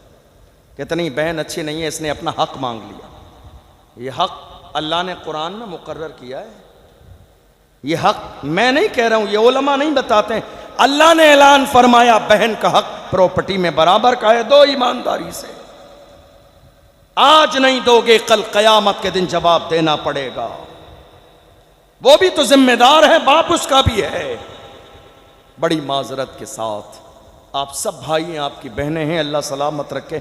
आज देखा यह जा रहा है, हालात इतने ख़राब हैं। हम लोग जलसों में जाते हैं, हमारी कितनी माएँ बहनें मिलती हैं, कहती हैं हज़रत कोई ऐसा वजीफ़ा बता दीजिए, 10 साल हो गए मेरे भाई ने मुझसे सलाम नहीं किया है। हज़रत कोई ऐसी दुआ बता दीजिए, 5 साल हो गए मेरे भाई ने मुझसे मुलाकात नहीं की है। हज़रत कोई ऐसा वजीफ़ा बता दीजिए, 4 साल हो गए मेरे भाई ने मुझे देखा नहीं है। हज़रत कोई ऐसी दुआ बता दीजिए, 2 साल हो गए मेरे भाई ने मुझे ना अपने दरवाजे पे बुलाया ना मेरे दरवाजे पर आया। आज कितनी बहनें ऐसी हैं जो अगर गर्मी की छुट्टी में अपने मायके आ जाएं तो भाई के चेहरे का जोग्राफिया भी बदल जाता है, भावच के चेहरे का भी जोग्राफिया बदल जाता है, और उनका अंदाज ऐसा रहता है गोया कि इन्होंने 2 वक्त का खाना खिला के एहसान कर दिया। नहीं मेरे अजीज़ों, ये गलत फहमी अपने जहन से बाहर निकाल दीजिए। तुम्हें अंदाज़ा भी नहीं है मेरे नबी ने क्या फरमाया, मेहमान तुम्हारे दरवाजे पे बाद में आता है, उसके हिस्से का रिस्क अल्लाह तुम्हारे दरवाजे पे पहले भेज देता। मेहमान बाद में आता है, और ये तो फिर बहन है, तुम्हारी जमीन की भी हिस्सेदार है, तुम्हारी दौलत की भी हिस्सेदार है, किराएदार नहीं है, हिस्सेदार है। ये आज हालात हमारी निगाहों के सामने हैं। कितने भाई ऐसे हैं, आपको मालूम है बहन कितनी अजीम होती है, बहन कितनी अजीम। आज कौम मुस्लिम का हाल ये है। अभी जामे मियाँ साहब क़िबला फरमा रहे थे, आज हमारी कौम को ज़रूरत है दुआ तावीज़ की। कोई बाबा मिल जाए, तावीज़ मिल जाए, किसका? कारोबार का, बिजनेस का। क्यों साहब?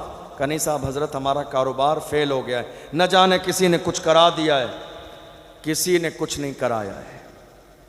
मैं ये बात बहुत संजीदगी से करने लगा हूं आपसे, ताकि ये बात आपके दिलो दिमाग में बैठ जाए।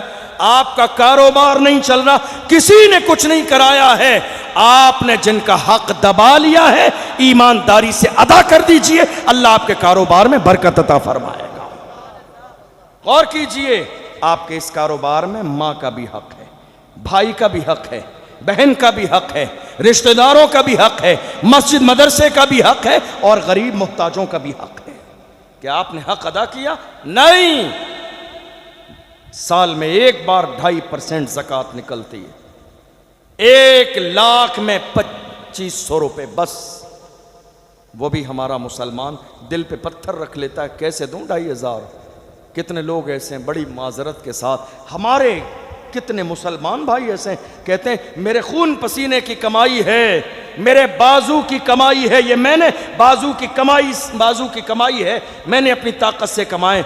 मैं कहता हूं नादान इंसान, अपने बाजू पे इतराने वाले, जाके हॉस्पिटल का चक्कर लगा, तुझे अंदाजा लग जाएगा तू जिस बाजू पे इतराता है तुझसे बड़े बड़े सूरमा जिंदगी और मौत के बिस्तर पे पड़े हैं, ना उनके पैरों में जान है ना हाथों में जान है। खुदा ने बता दिया है बादशाही सिर्फ हमारी है, पावर सिर्फ हमारा है, जिंदगी देने वाले सिर्फ हम हैं, जिसे चाहते हैं जिंदगी देते हैं, जिसे चाहते हैं मौत के घाट उतार देते हैं। आज हम अपने हुकूक अदा करने के लिए तैयार नहीं, फिर कहते हैं साहब कारोबार में बरकत नहीं। वजीफा बताइए, आपको मालूम है जहां तक मैंने समझा, एक बहन करोड़पति हो, आपके यहाँ मुझे नहीं मालूम क्या अंदाज है, हमारे यहाँ राजस्थान में, यूपी में, हर जगह माहौल ये है कि जब ईद का मौका होता है तो माँ बाप और बहन भाइयों की तरफ से शादीशुदा बहन के घर कुछ तोहफा पेश किया जाता है, कुछ राशन का सामान, जिसको ईदी भी कहा जाता है कई जगहों पर। याद रखिएगा, बात उस सामान की नहीं है। बहन करोड़पति भी हो फिर भी वो रमज़ान के महीने में चेहरा उठा उठा के मायके की तरफ देखती होती है, करोड़पति भी हो। बात यहां सामान की नहीं है, बात मान और सम्मान की होती है। एक बेटी का दिल बड़ा हो जाता है जब भाई दरवाजे पे आता है, एक बहन का दिल कुशादा हो जाता है जब मायके वाले उसके दरवाजे पर आते हैं। आज कितनी बहनें अपनी ससुराल में रोती नजर आती है और कहती है, जब तक मेरी 60-70 साल की बूढ़ी माँ जिंदा थी तब तक मेरा मायका सलामत था। 4 साल पहले मेरी माँ का जनाजा निकल गया, मेरा मायका खत्म हो गया, आज कहीं जाने की जगह नहीं। ऐ मेरी कौम के जवानों, इस जलसे से ये पैगाम लेकर जाओ, हम जब तक जिंदा हैं हमारे घर के दरवाजे बहनों के लिए हमेशा हमेशा खुले रहेंगे, कभी बंद नहीं होंगे। तुम चाहते हो तुम्हारे कारोबार में बरकत हो, बहनों को घर पे बुलाओ। तुम चाहते हो तुम्हारी जिंदगी में परेशानियां जो हैं खत्म हो जाए, बहनों को घर पे बुलाओ। आप चाहते हो आपकी जिंदगी में जो हादसे हैं खत्म हो जाएं, बहन को घर पे बुलाओ। बुजुर्गों से पूछा गया, तरक्की का वजीफा बताइए। उन्होंने कहा, तरक्की का वजीफा यह है जब तुम परेशान हो तो ससुराल जाओ, बहन को बुला के ले आओ, 2-4 दिन के लिए घर पे रखो, खिदमत करो। कहा, हजरत ये कौन सा वजीफा है, हमें समझ में नहीं आया। बुजुर्गों ने फरमाया, तुम्हारी जिंदगी में तुमसे सबसे ज्यादा प्यार करने वाली मां के बाद मां की तरह सिर्फ एक बहन होती है। मां जैसा प्यार कोई कर सकता है? नहीं। अल्लाह ने वो क्वालिटी बहन के अंदर रखी है। एक बहन ऐसी है, बुजुर्गों ने फरमाया, तुम जब लेकर आओगे, परेशानियों फाके होने लगे, कारोबार न चले, बिजनेस न चले, तुम्हारी दुआएं रद्द कर दी जाएं, हालात खराब हो जाएं, बस इतना करो, बहन के ससुराल जाओ, मोहब्बत के साथ घर पे लेकर आ जाओ। ये मत सोचो परेशानी है घर में और परेशानी हो जाएगी।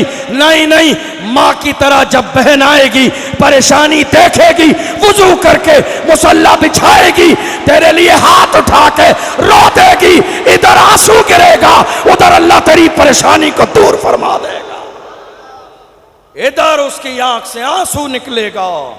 इसलिए कि मां की तरह ममता अगर खुदा ने किसी के दिल में रखी है भाई के लिए, तो वो सिर्फ बहन का दिल है। आज कितने भाई ऐसे, 5 साल हो गए, रिश्ता खत्म, मिलने नहीं जा रहे हैं, सलाम नहीं, कलाम नहीं। आपको मालूम है, बहनों को बड़ा मान होता है भाइयों पर। अब आप सो रहे हैं तो मैं बिल्कुल घरेलू गुफ्तगू करने लगा हूं। बहनों को बड़ा मान होता है भाइयों पर, इसलिए बहनों का मान टूटने न दें। बहनों को बड़ा गुरूर होता है भाइयों पर, इसलिए उनका सीना और उनकी सर को कभी शर्मिंदगी से झुकने न दें। यह रिश्ता बड़ा अजीम है, बड़ी मोहब्बत वाला रिश्ता है। आपको मालूम है, मेरे नबी की कोई सगी बहन नहीं। हाँ, एक रज़ाई बहन का जिक्र मिलता है किताबों में, हज़रत शीमा रज़ी अल्लाह ताला अन्हा, जिन्होंने हज़रत हलीमा सादिया का दूध पिया था, जिनका दूध मेरे नबी ने पिया था, मगर मेरे नबी उनका इतना एहतराम करते थे, जब वो मुलाकात के लिए आती थी तो मेरे नबी इस्तकबाल में उनके लिए उठ के खड़े हो जाते थे। रसूलुल्लाह ने एहतराम करके दिखाया। हम कहाँ हैं आज, कहाँ हैं हम आज? हमें तलाश है किसी बाबा की, किसी तावीज़ की। नहीं साहब, कारोबार पे हमारे बंदिश है, किसी ने बंदिश करा दी है। मेरे भाइयों, किसी ने कुछ नहीं कराया। अल्लाह का कुरान कहता है, वमा असाबकुम मिन मुसीबतिन फबिमा कसबत ऐदीकुम। तुम्हारी ज़िंदगी में जो परेशानियां हैं, ये तुम्हारे करतूत हैं, तुम्हारे अमाल हैं, जिसकी बुनियाद पर तुम्हारी ज़िंदगी के कारोबार फेल हो गए हैं। मेरे अजीज़ों, आओ आज इस अजीमुशान जलसे में अहद करो, हम जिएंगे तो मुस्तफ़ा के ग़ुलाम बनकर, दुनिया से जाएंगे तो मुस्तफ़ा के ग़ुलाम बनकर, और ज़माने से कहेंगे मैं सो जाऊं या मुस्तफ़ा कहते कहते, खुले आँख सल्ले अला कहते कहते। और हमारा हाल ये होगा, मैं वो सुन्नी हूँ जमीले कादरी, मरने के बाद मेरा लाशा भी कहेगा अस्सलातो वस्सलाम। आज हालात क्या हैं हमारी निगाहों के सामने? बेटी है तो बाप के लिए रहमत, बीवी है तो शौहर के लिए नेमत। ये किसी गरीब की बेटी आपके घर में है ना, मारिए मत, जुल्म मत कीजिए, सताइए मत, खाने में नमक ज्यादा हो जाने पर तलाक मत दीजिए। इसलिए अगर आज जुल्म करेंगे तो कल इसके बदले में आप पर भी जुल्म किया जाएगा। मेरे नबी का फरमान याद रखिए, मेरे नबी ने फरमाया जुल्म उतना ही करो जितना तुम अपने ऊपर बर्दाश्त कर सकते हो। किसी को इतना ही सताओ कि जब तुम्हें सताया जाए तो तुम बर्दाश्त कर सको। नहीं मेरे अजीजों, ये जो बीवी तुम एक वकील और 2 गवाहों की गवाही से निकाह करके लाए हो, जिम्मेदारी आपकी है, खिलाना आपको है, पिलाना आपको है, मेहर आपको देना है, बीमार हो इलाज आपको कराना है। ये नहीं है कि बीमार हो जाए ले जाके मायके में डाल दो, मायके वाले इलाज कराएंगे। नहीं मेरे अजीजों, जिम्मेदारी तुम्हारी है। यहीं रुक के एक बात जरूर कहूंगा आपसे, और आप मेरी बात की तस्दीक करेंगे। आपको मालूम है इस वक्त कौम मुस्लिम में तलाक़ें बहुत ज्यादा हो रही हैं। क्या हो रहा है?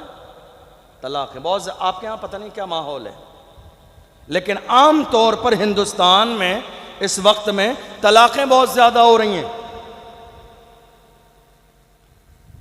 जब तलाक होती है ना तो वो मसला दारुल इफ्ता में आता है मुफ्ती साहब के पास। तो मुफ्ती साहब लड़के वालों को लड़की वालों को पहले दोनों को बिठाते हैं जब तलाक होने वाली होती है, समझाते हैं, दोनों फैमिलियों को कन्वेंस करते हैं कि गलत फहमियाँ दूर कर लो, घर बर्बाद हो जाएगा, तुम्हारी औलाद तबाह बर्बाद हो जाएगी। पता किया जाता है आखिर तलाक की वजह क्या है। आपको शायद ये सुन के ताज्जुब हो, मैं माजरत चाहूँगा, मेरी माँ और बहनें यहाँ मौजूद हैं, अल्लाह उन्हें सलामत रखे। मौजूदा दौर में सर्वे के मुताबिक तलाक होने की जो जिम्मेदारी है 95% लड़की की माँ के सर जाती है। 95% मौजूदा दौर में तलाक की जिम्मेदार लड़की की माँ। आप कहेंगे वो कैसे? लड़की की माँ इसलिए जिम्मेदार है आज तलाक की कि आज माएँ बेटी की शादी हो जाने के बाद भी यह चाहती हैं जिस तरह मेरी हुकूमत मेरे घर में चलती है, शादी के बाद भी मेरी हुकूमत मेरी बेटी के घर में चले। यही एक वजह है जिसकी बुनियाद पर आज हजारों बेटियों के घर तबाह बर्बाद हो गए। हमने देखा है कितने दामाद ऐसे हैं, बेटी घर पे आई, उसने शिकायत की मेरी ससुराल में किसी ने एक ज्यादती कर दी, माँ बाप ने रोक लिया, खास तौर पर माँ ने। बाप को तो अक्सर मुफ्ती साहब पता ही नहीं चलता है। माँ ने रोक लिया, 10 बार बुलाने आया दामाद, भेजा नहीं। पता है क्यों? का 4 चक्कर और लगवाएंगे, नाक रगड़ेगा ना इसकी औकात समझ में आ जाएगी। 10 बार दरवाजे पर लेने आया मिन्नत करने, मेरा घर बिगड़ जाएगा, मेरी बीवी को भेज दीजिए। उस लड़की की मां ने भेजा नहीं। अब उस लड़के का दिल टूट गया, उसने भी कसम खा ली जब तक जिंदा रहूंगा इस लड़की को दोबारा अपने दरवाजे पे नहीं बुलाऊंगा। अब जब उसने कसम खाई तब इस लड़की को माँ को ज़रूरत है कोई मौलाना कोई बाबा मिल जाए तावीज़ करने वाला कि किसी तरह दामाद का पलट जाए और मेरे दरवाजे पे बुलाने आ जाए। मेरी बात समझ आई क्या कहा मैंने? आप अब किसी बाबा की ज़रूरत है, दिमाग पलट जाए दामाद का, दरवाजे पे बुलाने आ जाए। 10 बार बुलाने आया, भेजा नहीं। मेरे अजीजों, ये ईगो कैसा है, ये गुरूर कैसा है, ये तकब्बुर कैसा है। याद रखिएगा, किसी समझदार ने कहा था आगाह अपनी मौत से कोई बशर नहीं, सामान 100 बरस का है पल की खबर नहीं। ये गुरूर कैसा है, ये तकब्बुर कैसा है। नहीं मेरे अजीजों, अपनी बेटियों के घर तबाह बर्बाद ना करो। आज हो क्या रहा है मालूम है आपको? हम अपनी बेटियों को रुखसत करते हैं, रुखसती के वक्त हमारा जुमला हमारी बेटियों से होता है, बेटी तेरी ससुराल में जरा कोई मसला हो, बस एक कॉल करना, हम वहीं दिखाई देंगे। क्या मतलब है? मैदान जंग में भेजना है आप अपनी बेटी को? आप वहां क्यों दिखाई देंगे? आपके दिखने का क्या मतलब है? वहां कोई इज्जतदार और खानदानी आदमी बेटी को इन जुमलों के साथ रुखसत नहीं करता है। एक इज्जतदार आदमी कहता है, मेरी बेटी आज के बाद तेरा असल घर वही है, लड़ना नहीं, झगड़ना नहीं, फसाद नहीं करना, माँ को माँ मानना, बाप को बाप मानना, वहाँ की बेटी को बहन मानना। तो इस अंदाज में रहेगी तो तेरा घर जन्नत का गहवारा बन जाएगा। कोई इज्जतदार माँ बाप बेटी के घर पंचायत करने नहीं जाते, कोई खानदानी आदमी बेटी के घर लड़ाई में शरीक होने नहीं जाता है। वो कहते हैं, बेटी हमने शादी कर दी, तेरा घर है, चलाना तुझी को है। जिन घरों के वालिदैन लड़की की हिमायत करते हैं वो घर कभी आबाद नहीं होते हैं। मेरे नबी ने अपनी बेटी को रुखसत किया। कौन बेटी जिसका आंचल न देखा महो मेहर ने? हुजूर की बेटी सैयदा जाहिदा तैयबा ताहिरा जान अहमद की राहत पे लाखों सलाम। कौन बेटी हुजूर की? वो बेटी जो कयामत के मैदान में गुजरेंगी तो निदा दी जाएगी, ए अहले महशर नजरों को झुका लो, महबूब की बेटी का गुजर होने वाला है। वो बेटी मेरे नबी ने जब मौलाए कायनात के साथ रुखसत किया तो एक जुमला मेरे नबी ने कहा, बेटी अली से कोई ऐसा मुतालबा न करना जिसे मेरा अली पूरा न कर सके। गौर कीजिए आप, मुझे नहीं लगता है कि कोई ऐसा मुतालबा है जो अली न पूरा कर सकें, लेकिन मेरे नबी ये जुमला इरशाद फरमा रहे हैं उम्मत को सिखाने के लिए कि एक बाप की जिम्मेदारी क्या है कि वो अपनी बेटी को कैसे रुखसत करे।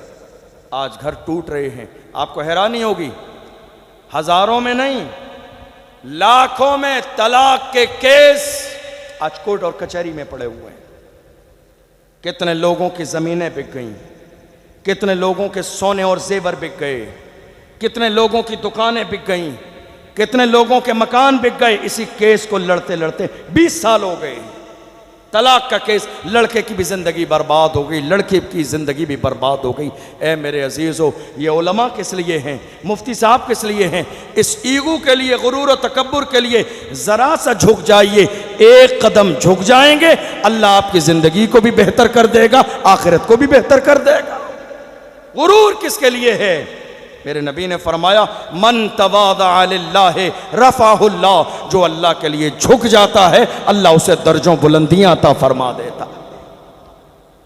और अगर यही औरत बेटी है तो रहमत, बीवी है तो नेमत, और जब ये मां बन जाए तो इसके कदमों के नीचे, जरा जोर से बोलिए, जब ये मां बन जाए तो इसके कदमों के नीचे जन्नत है। मगर आज हमारी कौम के जवानों का हाल क्या है मालूम है? हमारे जवान घर के बाहर हों, दोस्तों में, तो उनकी ज़बान से फूल निकलते हैं, लेकिन यही जवान जब घर में आते हैं तो हैवान बन जाते हैं। लहजा देख लिए माँ बाप के साथ, चीखना, चिल्लाना, डांटना, गाली देना। एक माँ, एक 70 साल का बूढ़ा बाप बेटे से अपनी इज्जत को बचा के रखता, कहीं ऐसा ना हो कि मेरा बेटा मेरी बेइज्जती कर दे। हमारे बुजुर्गों ने यहाँ तक फरमाया, जिस दिन तुम्हारे बूढ़े माँ बाप तुम्हें डांटना बंद कर दें इस खौफ से कि तुम उनकी बेइज्जती न कर दो, समझ लो तुम्हारी बर्बादी का वो पहला दिन है, जब तुम्हारे वालिदैन तुम्हें नसीहत करना छोड़ दें। आज हाल क्या है? एक बेटा 20,000 रुपये कमाता है, माँ बाप के हाथ कितने आ रहे हैं महीने में? मुश्किल से 2,000, 18,000 का है उस जवान की अपनी जेब में। राशन के लिए माँ को दिए 2,000। क्या घर का निज़ाम 2,000 में चल जाएगा? ये जिस माँ से आपने छुपाए हैं ना पैसे, ये वो माँ है जिसने 9 महीने तुम्हें पेट में रखा है। तुम्हारी अपनी औलाद है ना, रात के 12 बजे तुम्हारे 1 साल के बच्चे को बुखार आ जाता है ना, तो दौड़ते जाते हो डॉक्टर के दरवाजे पर चिल्लाने के लिए। ज़रा अंदाज़ा लगाओ, आज तुम्हारे घर के बराबर डॉक्टर क्या जो है दुकान भी है, मेडिकल भी है, तुम जिस ज़माने में 25 साल पहले माँ की गोद में होते थे, उस ज़माने में न मेडिकल होता था, न डॉक्टर की दुकान होती थी। रात के अंधेरे में आंधी तूफान में ये बूढ़ी माँ दौड़ती जाती थी सीने से लगा के, सिर्फ इसलिए कि मेरे बेटे को कुछ हो न जाए। आज रो रही हैं माएँ, बूढ़े बाप परेशानी के दौर से गुजर रहे हैं। इस कौम के पास अपने बूढ़े माँ बाप के लिए न इज्जत है, न एहतराम है। आपको मालूम है, हम लोग जब जलसे में आते हैं, कितनी जगह ऐसा होता है लोग फूल लेके हमारे रास्ते में बिछा रहे होते हैं, कितने लोग गले में माला डालते हैं, कितने लोग दौड़ के आते हैं हाथ चूमने के लिए। आपको क्या लगता है हमें ये सब देखकर बहुत खुशी होती है? हरगिज नहीं। हमारा ज़मीर इतना कमज़ोर नहीं। याद रखिएगा, तुम्हारे घर में सबसे बड़ा पीर तुम्हारी माँ मौजूद है। सबसे बड़ा पीर तुम्हारे घर में तुम्हारे वालिद मौजूद हैं। तुम चादर चढ़ाने के लिए जा रहे हो, जिस चीज़ को इस्लाम ने मना किया, जब तक एक चादर पुरानी ना हो जाए दूसरी चादर की इजाज़त नहीं है मसला के आला हज़रत में। लेकिन ये बूढ़ी माएँ सालें गुजर गई हैं, कभी जाके देखा क्या उसके पास चादर सलामत है या नहीं है? नहीं। कभी जाके उसके पास बैठे उसका हाल क्या है? नहीं। कभी जाके उसकी कंडीशन देखी? नहीं। माँ कितनी अजीम है मालूम है? मेरे नबी ने फरमाया, रिज़ल रब्ब फी रिज़ल वालिदैन व सख्तुर रब्ब फी सख्तिल वालिदैन। माँ बाप अगर राजी हैं तो खुदा राजी है, माँ बाप अगर राजी नहीं है तो खुदा भी राजी नहीं है। कहाँ हो जवानों, गौर करो ज़रा, देखो कहीं ऐसा तो नहीं कि तुमसे तुम्हारे माँ बाप राजी ना हो। ये चीखना, ये चिल्लाना, ये शोर, ये शराबा, ये वालिदैन की नाफरमानी। मेरे नबी ने फरमाया, इंसान दुनिया में बेशुमार गुनाह करता है जिसकी सज़ा मरने के बाद मिलेगी, मगर दुनिया में एक गुनाह ऐसा भी है जिसकी सज़ा दुनिया ही में मिलती है, और वो है माँ बाप को सताने का गुनाह। इंसान दुनिया में हज़ारों गुनाह करता है जिसकी सज़ा मरने के बाद मिलेगी, लेकिन एक गुनाह जिसकी सज़ा दुनिया ही में मिलेगी वो है माँ बाप की नाफरमानी, उनको सताना, उनका दिल दुखाना। इसलिए आज इस अज़ीम शान जलसे से ये पैगाम लेकर जाइए, हम अपने माँ बाप का दिल नहीं दुखाएंगे। आपको मालूम है, दुनिया के अंदर जितने भी औलिया इकराम मौजूद हैं, अल्लाह उस वक्त तक इंसान को विलायत का दर्जा देता ही नहीं है जब तक कि उससे उसके माँ बाप राज़ी ना हों। कहाँ हैं आप? हमने ये देखा है, शादी के बाद आप एक इंसान से पूछिए, आपकी फैमिली में कितने लोग हैं? आपकी फैमिली में कितने लोग हैं? एक इंसान कहता है 4 लोग। कौन कौन है? मैं हूं, मेरी बीवी है, एक बेटा है, एक बेटी है, 4 लोग हैं। मैं कहता हूं नादान इंसान, जिस घर में मां न हो वो घर घर नहीं है। जिस फैमिली में बूढ़े माँ बाप को शुमार न किया जाए वो फैमिली फैमिली नहीं है। तुमने जिन बूढ़े माँ बाप को नज़रअंदाज कर दिया है, छोड़ दिया है, और तुमने ये समझ लिया है कि नहीं साहब कुछ नहीं होता है, याद रखो, जिस औलाद को तुम नाज़ो नियाम में पाल रहे हो, कल तुमसे ज़्यादा सख्त इम्तिहान इस औलाद के ज़रिए तुम्हारा भी लिया जाएगा। आज कितने लोग हमने देखे, मुंबई, हैदराबाद, कोलकाता, कहाँ कहाँ रहते हैं, जब उनके माँ बाप की खबर जाती है, माँ बाप बीमार हैं, आते नहीं हैं वापस। जब इंतकाल की खबर जाती है तो दौड़ के आते हैं। अब इस गर्मी में किसी के बूढ़ी माँ का इंतकाल हो जाए, उसकी लाश 2 दिन रख सकते हैं? नहीं रख सकते आप। लोग रखवाते हैं, क्या कहते हैं? बेटा नहीं आया है, बेटा नहीं आया, बेटे ने चेहरा नहीं देखा। मैं तो सिर्फ इतनी सी बात जानता हूं, जिसने जिंदा पे चेहरा नहीं देखा वो मरने के बाद चेहरा देख भी लेगा तो क्या हो जाएगा। माँ जिंदा थी तो चेहरा देखा नहीं, बूढ़ा बाप जिंदा था तो चेहरा देखा नहीं, माँ मर चुकी है अब चेहरा देख भी लेगा तो क्या हो जाएगा। काश के ये चेहरा जिंदा पे देख लेता। मेरे नबी फरमाते हैं, जिसने मोहब्बत के साथ माँ का चेहरा एक बार देखा, अल्लाह उसे एक मकबूल हज का सवाब अता फरमाता। जब माँ जिंदा थी तो चेहरा देख लेता। आज माँ मर गई है, उसके लिए जनाजा रखा जा रहा नहीं। ये जालिम इस काबिल नहीं कि 2 दिन इंतज़ार किया जाए।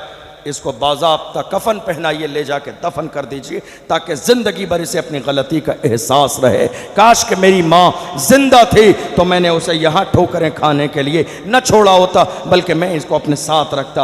आज हम देख रहे हैं बेटा करोड़पति है, बेटे की इज्जत के समाज में डंके बज रहे हैं। माँ की हालत फटीचर की तरह है। बूढ़ा बाप जिस्म पर लिबास भी सलामत नहीं है। ये जो शान शौकत है ना आपकी, ये आप डॉक्टर हैं, आप इंजीनियर हैं, बिजनेसमैन हैं, आप ठेकेदार हैं, जो भी हैं तो इन दो बूढ़े माँ बाप की वजह से।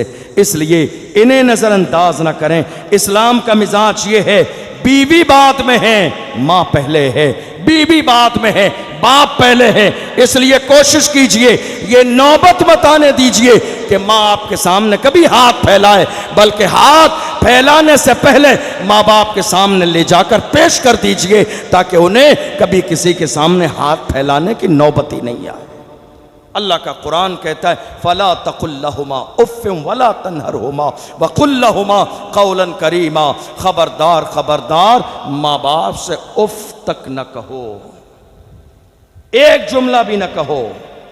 इसलिए आज इस जलसे में ये नियत कर लीजिए, अगर आपके वालिदैन आपसे राज़ी नहीं हुए, वक्त नहीं है मैं बताता आपको, तो आज की डेट में मेरा ये जुमला लिख कर लेके जाइए। जब तक आपके माँ बाप आपसे राज़ी नहीं हुए, तो आज इस जलसे की डेट और मेरा जुमला लिखकर लेके जाइए।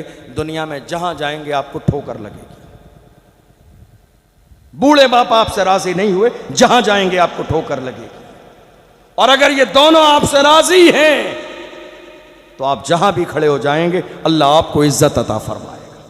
मेरे आका सल्लल्लाहु अलैहि वसल्लम ने इरशाद फरमाया, हुजूर ने इरशाद फरमाया, जितनी तेजी के साथ मेरी दुआ उम्मती के हक में कबूल होती है, उतनी ही तेजी के साथ बूढ़े माँ बाप की दुआ औलाद के हक में कबूल होती है। आप अंदाजा तो लगाइए कितने लोग ऐसे हैं। राजस्थान में, हमारे ज़िले में कितने लोग ऐसे हैं, किसी ने नई कार ली, ला के मेरे दरवाजे पे लगाई, कहा हज़रत मेरे दिल में ख्वाहिश थी कि जब मैं नई कार ख़रीदूँगा तो सबसे पहले शहर काजी साहब को उस गाड़ी में बिठाऊँगा बरकत के लिए। आप यकीन जानिए, मैं ये बात ऑन रिकॉर्ड कह रहा हूँ, कोई नहीं बता सकता कि आज तक मैं किसी की नई गाड़ी में बैठा। मैंने कहा नहीं, मुझसे ज़्यादा बरकत वाले कदम तुम्हारे घर में तुम्हारे बूढ़े माँ बाप के मौजूद हैं, पहले उनको बिठाओ। कोई आया, हजरत हमने नी खोद लिए, नया मकान बनाना है, आप ज़रा पहले ही ईंट रख दीजिए बरकत के लिए। मैं कहता हूँ माँ बाप जिंदा हैं, कहा हजरत माँ बाप तो जिंदा हैं। मैं कहता हूँ पहला हाथ उनका लगवाइए, उनसे ज़्यादा बरकत वाले मेरे हाथ नहीं है, इसलिए कि तुम्हारी ज़िंदगी में सबसे बड़ा पीर तुम्हारी माँ है, तुम्हारे वालिद हैं। आज हम यही भूल गए हैं, आज हम यही भूल गए हैं। मैं ये नहीं कह रहा हूँ आप पीरों की इज्जत ना करें, पीरों की इज्जत करें, लेकिन घर में जो माँ बाप की शक्ल में सबसे बड़े पीर मौजूद हैं, उनकी इज्जत पहले कीजिए, उनकी खिदमत पहले कीजिए, उनका एहतराम पहले कीजिए। इसलिए कि अगर आप उनकी इज्जत और खिदमत नहीं करेंगे तो कल क़यामत के दिन आपको इस बात का जवाब देना पड़ेगा, और जब जवाब देना पड़ेगा तो जवाब आपके पास नहीं होगा। इसलिए ये नियत करके जाइए, हमारी माएँ बैठी हैं, हमारी बहनें बैठी हैं, कितने बुज़ुर्ग ऐसे हैं जिनकी ज़बानों पर शिकवे। हम लोग जलसे में जाते हैं ना, कितने बूढ़े माँ बाप ऐसे हैं। कोई बात समझ नहीं आ रही है आपको? सुन लीजिए थोड़ी देर से। कितने माँ बाप बूढ़े ऐसे हैं। हम लोग जब जलसे में जाते हैं, कहीं किसी माँ बाप से पूछ लेते हैं खैरियत है। प्रैक्टिकल बात बता रहा हूँ, किसी बूढ़े बाप से पूछते खैरियत है, आप यकीन जानिए खैरियत का जुमला उनकी ज़बान पर बाद में आता है, आँख से आंसू पहले निकल जाते हैं। कहते हैं हज़रत क्या खैरियत पूछते हो जिसके जवान 5 बेटे हों और वो 1-1 रुपए के लिए परेशान हो, जिसके 5 बेटे जवान हो वो 1-1 रोटी के लुकमे के लिए परेशान हो, जिसके घर में जवान औलादे हों और उससे कोई सलाम करने वाला बीमारी में डॉक्टर के यहाँ ले जाने वाला ना हो। ऐ मेरी कौम के जवानों, तुमने क्या हासिल किया? याद रखिएगा, जिन्होंने अपने माँ बाप से रिश्ता तोड़ दिया, हमने बुजुर्गों का मिजाज देखा कि जब कोई उनसे ताल्लुक़ कायम करना चाहता तो पहले वो ये मालूम करते कि माँ बाप से रिश्ता जुड़ा है या नहीं जुड़ा है। पता चल जाता माँ बाप से रिश्ता टूटा हुआ है तो बुजुर्गान दीन भी रिश्ता नहीं जोड़ते। वो कहते जो अपनी माँ का वफादार ना हुआ वो हमारा वफादार कैसे हो सकता है, जो अपने बूढ़े बाप का वफादार ना हुआ वो हमारा वफादार कैसे हो सकता है। इसलिए मेरे अजीज़ों, हुजूर के फरमान को याद रखो। एक सहाबी ने आके कहा, या रसूलल्लाह, बचपन से मेरे दिल में ख्वाहिश है आपके साथ चलूँ, जिहाद करूँ। मेरे नबी ने साथ में लिया नहीं, फरमाया अहय्युन वालिदा का, क्या तेरे माँ बाप जिंदा हैं? कहा या रसूलल्लाह मेरे माँ बाप जिंदा हैं। हुजूर ने फरमाया जा जाके घर पे माँ बाप की खिदमत कर, हमें जो सवाब जंग में मिलेगा तुझे वो सवाब घर में माँ बाप की खिदमत में मिलेगा। आपने क्या समझाया माँ बाप को? नज़रअंदाज कर दिया। आज कितने जवान ऐसे कहते हैं क्या करें, हमारी शादी हो गई है, माँ बाप लड़ते रहते हैं, बीवी बच्चों के मसाइल हैं, हमसे मैनेज नहीं होता। नहीं मेरे अजीज़ों, ये तुम्हारी जिम्मेदारी है। इस्लाम ने ये नहीं कहा कि बीवी को नज़रअंदाज कर दो, नहीं, हरगिज़ नहीं, गलत समझा आपने। इस्लाम ने यह नहीं कहा बीवी को नज़रअंदाज कर दो, नहीं, इस्लाम ने कहा माँ का अपना मकाम है, बीवी का अपना मकाम है, वालिद का अपना मकाम है, शौहर का अपना मकाम है, भाई का अपना मकाम है, बहन का अपना मकाम है। जिसका जो मकाम है उसके हुकूक अदा करते रहिए, बंदे भी राजी हो जाएंगे तो क़यामत के दिन आपसे आपका रब भी राजी हो जाएगा। और याद रखिएगा, ये जो आपके घरों में जवान बेटियां बैठी हुई हैं, इनकी शादी कर दीजिए आप। बहुत सारे इलाकों में एक कॉन्सेप्ट चला हुआ है, 100 रिश्ते आ जाते हैं किसी के दरवाजे पर। माँ बाप क्या कह के लौटाते हैं, लड़का क्या करता है? कहते हैं साहब लड़का हमारा मजदूरी करता है, छोटा मोटा काम करता है, दुकान है, ज़मीन है उसकी, बाग है आम के, दुनिया भर की चीज़ें। लड़की के माँ बाप पूछते हैं सरकारी नौकर नहीं है? कहा नहीं, सरकारी नौकर तो नहीं, अपना काम है। कहते नहीं साहब हम शादी नहीं करेंगे। क्यों? हमने ये ठान लिया है हमें सरकारी नौकर मिलेगा तब शादी करेंगे। ये जो गलत कॉन्सेप्ट आज हमारी कौम के बहुत सारे बूढ़े माँ बाप के जहन में बैठा हुआ है, खुदा के लिए इसको बाहर निकाल दीजिए। बेटियां 35-35 साल की हो गई लेकिन तलाश इसी बात की है कोई सरकारी नौकर मिल जाए। आपने क्या जहन में बनाया है? सरकारी नौकर मिलेगा तो औलाद की, तुम्हारी बेटी की जिंदगी बेहतर गुजरेगी। याद रखिएगा, रिस्क का मालिक मेरा परवरदिगार है। ये कोई लाजिम नहीं है कि सरकारी नौकर होगा तो जिंदगी बेहतर गुजरेगी। आपको इस बात का अंदाजा नहीं है, अल्लाह ने 99 हिस्से कारोबार में बरकत रखी है, तिजारत में बरकत रखी है। खुदा ने जिसकी किस्मत में जितना रिस्क मिला है अल्लाह उसे खेती से भी अता फरमा देगा। ये कोई लाजिम नहीं है कि सरकारी नौकरी होगी तब जाके बेटी आपकी खुश रहेगी। नहीं, इस कॉन्सेप्ट को बाहर निकालिए। हमने तो ये देखा कितने लोगों ने, और आप मेरी इस बात की हिमायत करेंगे, कितने लोगों ने 50 रिश्ते आ गए दरवाजे पर, वापस कर दिया। आज हाल ये है कि दुआ कर रहे हैं, तावीज़ करा रहे हैं, वजीफे करा रहे हैं, अब एक रिश्ता भी नहीं आता है। ये जो रिश्ता आपकी बेटी का या बेटे का आपके दरवाजे पर आ रहा है ना, ये अल्लाह की रहमत है, रहमत। ठुकराइए मत इसे, नजरअंदाज मत कीजिए। रिश्ता नहीं भी करना है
फुर्सत करें। और आखिरी जुमला मैं लड़के वालों से भी हाथ जोड़ के कहता हूँ, आज के ज़माने में ये जो जहेज़ का मुतालबा कौम मुस्लिम ने शुरू कर दिया है, इससे ज़्यादा गंदी बात और कोई नहीं हो सकती। बूढ़े माँ बाप, कितने बूढ़े माँ बाप कहते हैं नहीं मेरी आखिरी ख्वाहिश ये है बस मेरे बेटे को 4 पहियों की गाड़ी में, आखिरी ख्वाहिश। आपको मालूम है ये आखिरी ख्वाहिश तो है, लेकिन 4 पहियों की गाड़ी में माँ बाप को 4 मरतबा भी बैठने को नहीं मिलता है, 4 बार भी बैठना नसीब नहीं होता है मौजूदा दौर में। लेकिन आप मांग कर गलत काम कर रहे हैं, ना मांगिए। इस बात पर, इस यकीन पर शादी कीजिए कि किसी लड़की के मुबारक कदम मेरे घर पे आएंगे तो अल्लाह उसके कदमों की बरकत से मेरी घर की परेशानी को दूर कर देगा।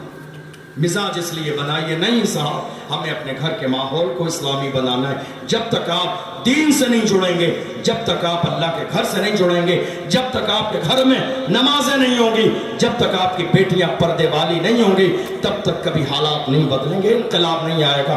अल्लाह का कुरान कहता है इन्नल्लाह ला युगय्यिरु मा बिकौमिन हत्ता युगय्यिरु मा बिअनफुसिहिम। खुदा ने आज तक उस कौम की हालत नहीं बदली, न हो एहसास जिनको अपनी हालत खुद बदलने का। इसलिए एहसास करके जाइए, शादी सस्ती करें, मेहनत के साथ अपनी औलाद को पालें, इस्लाम की तालीमात पर अमल करें और ख़ास तौर पर अपने बेटों को, बेटियों को दीन से ज़रूर जोड़ें, इस्लाम से ज़रूर जोड़ें, एजुकेशन से ज़रूर जोड़ें। मुझे यहाँ आने के बाद आपके इमाम साहब के, मुफ्ती साहब क़िबला के बारे में खबर मिली, माशाल्लाह दिल बहुत खुश हुआ। बड़े मुतहर्रिक, बहुत तेज़ तर्रार, बहुत एक्टिव हैं, बहुत अच्छा काम करने वाले। अल्लाह इनकी उम्र में खूब बरकतें अता फरमाए। और ये जितना भी आपकी मस्जिद का काम जो हुआ, लोगों ने बताया माशाल्लाह ये आपकी हलाल कमाई से हुआ है, आपके ताबन से हुआ है। मेरी दिल से दुआ है अल्लाह आपके कारोबार में दिन दूनी रात चौगनी तरक्की अता फरमाए, आप सबके मसाइल को हल फरमाए। बेहतरीन प्रोग्राम किया, बेहतरीन इंतजामात अल्हम्दुलिल्लाह आपने, आपकी पूरी कमेटी ने किए, बड़ी मोहब्बतों से नवाजा। मैं दिल के गहराइयों से शुक्रिया अदा करता हूँ। कभी और मौका रहा तो इंशाअल्लाह कुछ और बातें मुनासिब वक्त पर की जाएंगी। अल्लाह की बारगाह में दुआ है जो हमने सुना है इसे समझने और अमल करने की तौफीक अता फरमाए। सेवन कोई खता हुई हो अल्लाह अपने महबूब के सदक़े में माफ़ फरमाए। वाखिर दावाना अनिल हम्दुलिल्लाहि रब्बिल आलमीन। खड़े हो जाइए, सलातो